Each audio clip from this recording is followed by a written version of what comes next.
It was the year 1945. World War II had finally ended. The United States had dropped 2 nuclear bombs on Japan, and the Cold War began with the USSR influence to the Eastern Bloc of Europe, eventually called the Iron Curtain.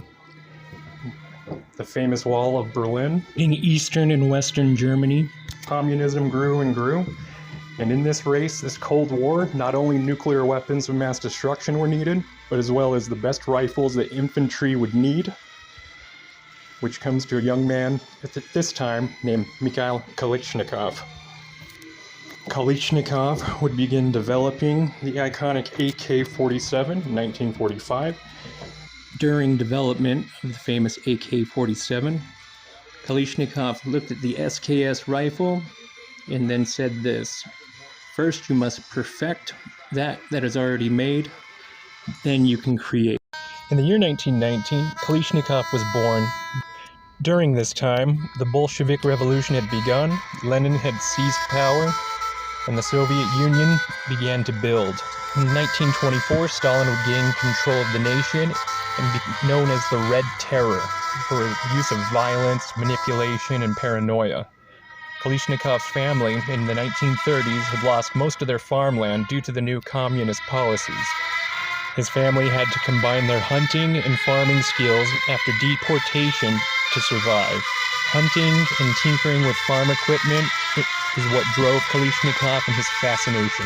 The Communist Party organizer was so impressed with his ability when it came to doing repairs on tractor machinery, he had given him a directive to test out firearms for what would soon be the Red Army. Kalashnikov was injured in 1941 in World War II after being in the Tank Brigade. Battle of Brody, June of 1941, Kalashnikov was wounded in combat in the Battle of Bryansk in October of 1941 and hospitalized until April of 1942. In the last few months of being in the hospital, he had overheard fellow soldiers constantly cursing out their current rifles that were unreliable, so many issues jamming, as he continued to overhear the complaints that the Soviet soldiers had, and as soon as he was discharged, he went to work on what would become the famous AK-47 rifle.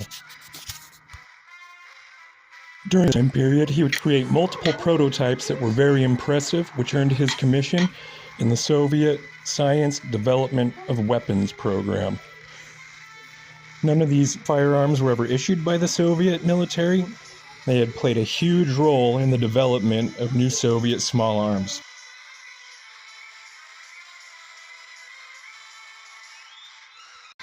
During this time, Kalashnikov wasn't the only firearm designer trying to do something for Mother Russia. There was Sergei Gavrilovich Semenyov. He invented the SKS repeating rifle.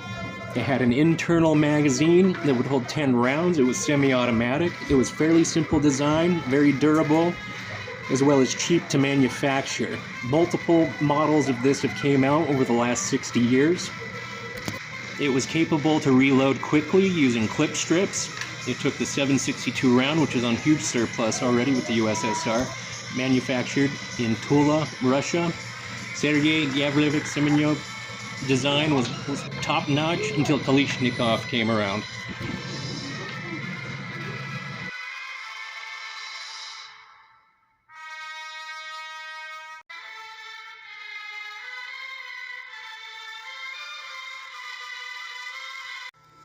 In 1945, World War II had ended, the USSR had expanded, and Kalashnikov completed the design of his soon-to-be AK-47 rifle. It was made with a sheet metal stamped receiver, a long-struck gas piston system.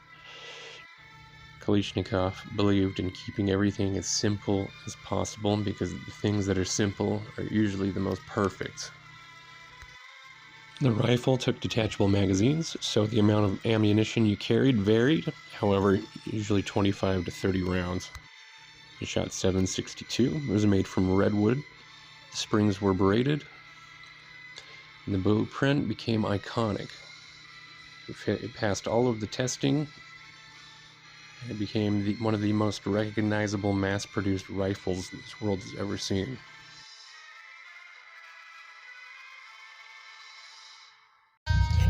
With the rifle's completion in 1947, It was accepted into the Soviet military, became mass-produced.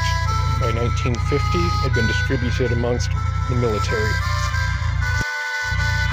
With a selector fire from automatic to semi-automatic, solely sought-after rifle, Kalashnikov actually created a family of rifles based with the AK design, PK, Saiga, and a few others, just to name a few.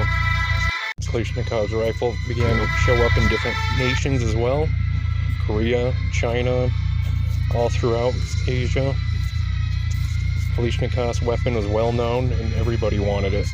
The United States was in competition with it. Eugene Stoner began development of the Stoner AR-15, which would become another iconic rifle. After the Cold War ended in the 1990s, Kalashnikov and Stoner actually met for the first time and became friends thereafter.